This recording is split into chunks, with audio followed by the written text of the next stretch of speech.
Overseas Pakistani کو vote دینے کے حق کے متعلق درخواستوں پر سماعت، سرکاری وکیل کی مزید پیش رفت کے لیے لاہور ہائی کورٹ سے مہلت کی استدعا۔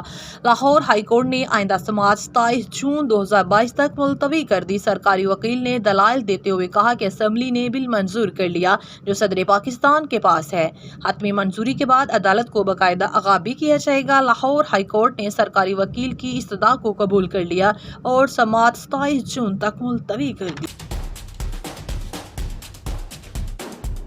وفاقی وزیر منصوبہ بندی احسن اقبال نے کہا کہ قوم چاہے کہ ایک دو پیالیاں کم کر دے، ہم کثیر زر مبادلہ خرچ کر کے چائے منگواتے ہیں۔ ان کا مزید کہنا تھا کہ بجلی بحران سے نکالنے کے لیے تاجر 8:30 بجے بازار بند کر دے، پیٹرول ڈیزل میں سبسڈی معیشت میں گہرا سراغ پیدا ہوگا۔ وفاقی وزیر نے کہا کہ امید ہے جب 1 سال بعد حکومت چھوڑے تو ملک معاشی دیوالیہ پن کا خطرہ ٹل چکا ہو۔ پی ٹی آئی کے سیکرٹری جنرل اسد عمر کی استدعا اسلام آباد میں درخواست آئے۔ درخواست میں موقف اپنایا گیا کہ پی ٹی آئی کے 20 منحرف ارکان کو چند نشستوں سے نہل قرار دیا جائے، مخصوص نشستوں کو ایک نئی متناسب نمائندگی سے پر کرنا ہوگا۔ مخصوص نشستوں کو بڑھنے کے لیے خالی اسامیوں کا انحصار ضمنی الیکشن میں عمومی نشستوں پر ہے۔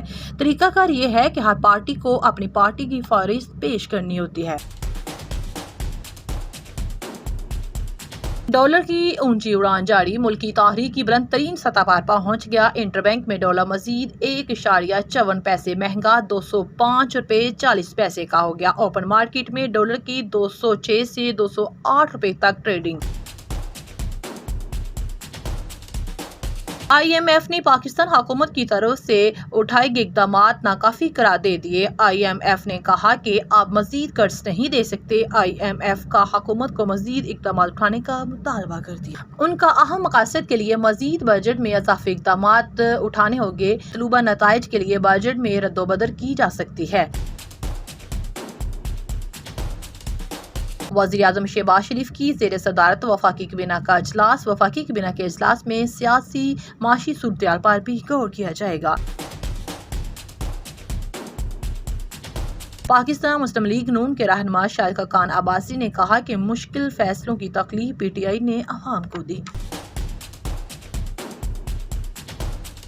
وزیر اعلیٰ سندھ مراد علی شاہ کی زیر صدارت وفاقی کابینہ کے اجلاس میں بجٹ کی منظوری دے دی گئی ہے۔ سندھ حکومت نے 1.71 ٹریلین روپے کا ٹیکس فری بجٹ منظور کر لیا۔ وزیر اعلیٰ سندھ نے کہا یہ غریب عوام کا بجٹ ہوگا، غریب عوام کو تمام سہولیات دی جائیں گی۔